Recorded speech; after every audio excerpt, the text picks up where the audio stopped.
दोस्तों, दिल्ली के अरुण जेटली स्टेडियम में आईपीएल 2025 का एक और रोंगटे खड़े कर देने वाला मुकाबला खेला गया। इस मुकाबले में आईपीएल की दो दिग्गज टीम में दिल्ली कैपिटल्स के सामने राजस्थान रॉयल्स की टीम थी। क्रिकेट के फैंस को इस मैच का बेसब्री से इंतजार था। पूरा स्टेडियम दर्शकों से खचाखच भरा हुआ था। सिक्का उछाला गया तो टॉस जीतकर राजस्थान रॉयल्स के कप्तान संजू सैमसन ने गेंदबाजी करने का फैसला किया।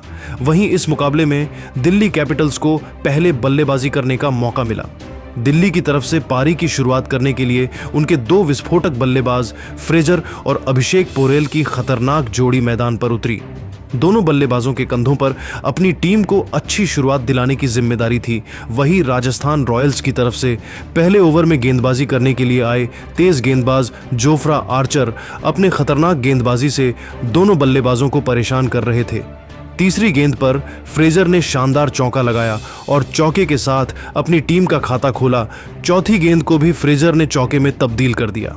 ओवर की 5वीं और 6वीं गेंद पर दोनों बल्लेबाजों ने सिंगल लिया। इस तरीके से पहले ओवर की समाप्ति हुई। दोनों बल्लेबाजों ने मिलकर जोफ्रा आर्चर के पहले ओवर से 10 रन बटोरे और अपनी टीम को अच्छी शुरुआत दिलाई। राजस्थान रॉयल्स की तरफ से दूसरे ओवर में गेंदबाजी करने के लिए तुषार देशपांडे आए, जिनका स्वागत अभिषेक ने पहले ही गेंद पर चौका जड़कर किया।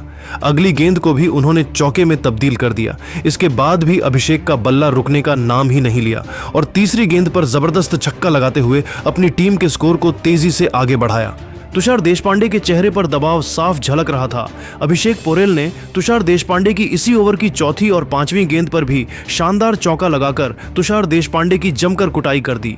तुषार देशपांडे का यह ओवर राजस्थान रॉयल्स के लिए काफी महंगा साबित हुआ। दोनों बल्लेबाजों ने मिलकर इस ओवर से 23 रन जोड़ डाले। 2 ओवर की समाप्ति के बाद दिल्ली कैपिटल का स्कोर 33 रनों तक पहुंच गया।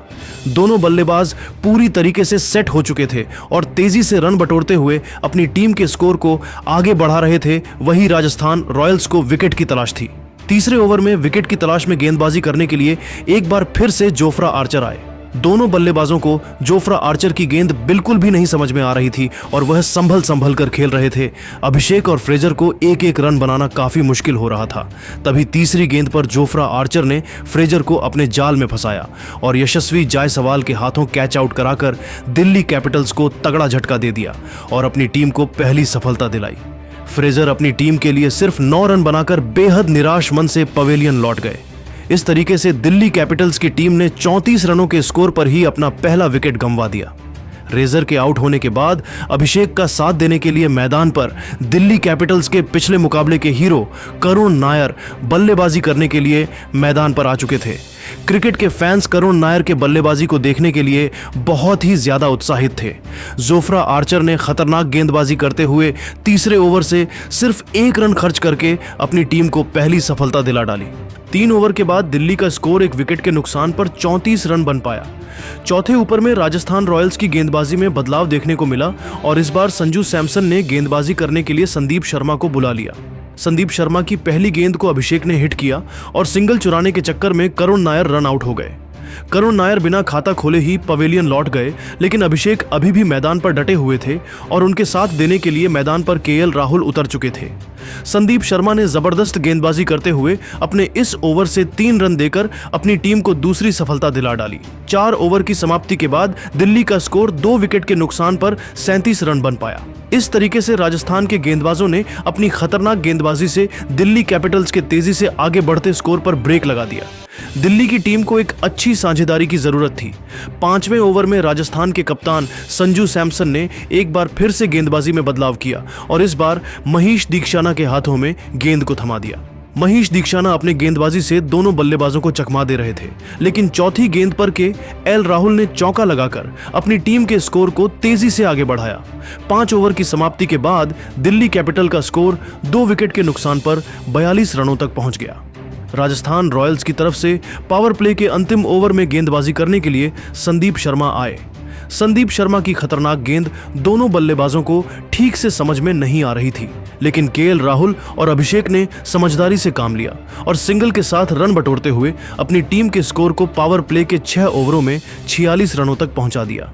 दोनों बल्लेबाज पूरी तरीके से सेट हो चुके थे और इन दोनों बल्लेबाजों के बीच एक साझेदारी पनपती हुई दिखाई दे रही थी। वहीं राजस्थान रॉयल्स को विकेट की तलाश थी।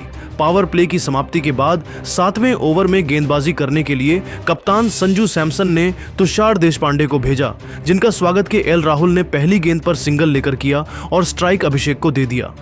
दूसरी गेंद पर अभिषेक ने सिंगल लेकर अपनी टीम के स्कोर को आगे बढ़ाया। इसके बाद तुषार देशपांडे के इसी ओवर की चौथी गेंद पर के एल राहुल ने सनसनाता हुआ छक्का लगाकर दिल्ली के स्कोर को रॉकेट के रफ्तार से आगे बढ़ाया। दोनों बल्लेबाजों ने मिलकर तुषार देशपांडे के इस ओवर से 10 रन जोड़े। 7 ओवर की समाप्ति के बाद दिल्ली का स्कोर 2 विकेट के नुकसान पर 56 रनों तक पहुंच गया। राजस्थान की तरफ से 8वें ओवर में गेंदबाजी में एक बार फिर से बदलाव देखने को मिला और इस बार संजू सैमसन ने वाणिंदु हसरंगा पर भरोसा जताते हुए गेंद को उनके हाथों में थमाया।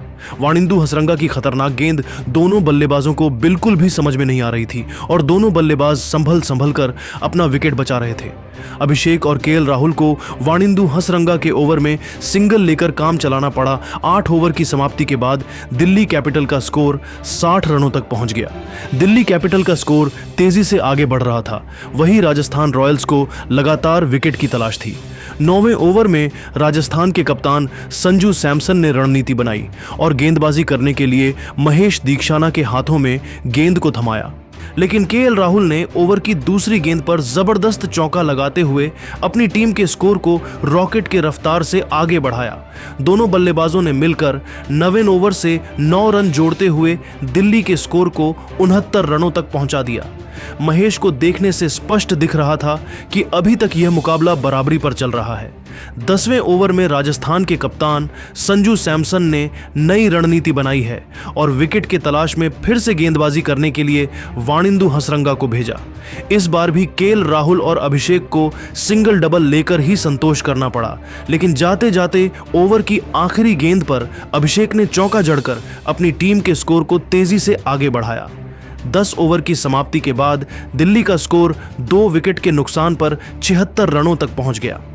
जिस तरीके से दिल्ली कैपिटल्स का स्कोर आगे बढ़ रहा था और राजस्थान रॉयल्स के गेंदबाज विकेट निकाल रहे थे, उसे देखकर तो यही लग रहा था कि आज दिल्ली की टीम राजस्थान के सामने 100 से 170 रनों का स्कोर बना पाएगी। लेकिन दोस्तों, अब आपको क्या लगता है, इस बार आईपीएल की चमचमाती हुई ट्रॉफी कौन सी टीम जीतेगी? आप खुद नीचे कमेंट करके बताइए और क्रिकेट जगत से संबंधित ऐसी नई वीडियो के लिए हमारे चैनल को जरूर सब्सक्राइब करिए। धन्यवाद।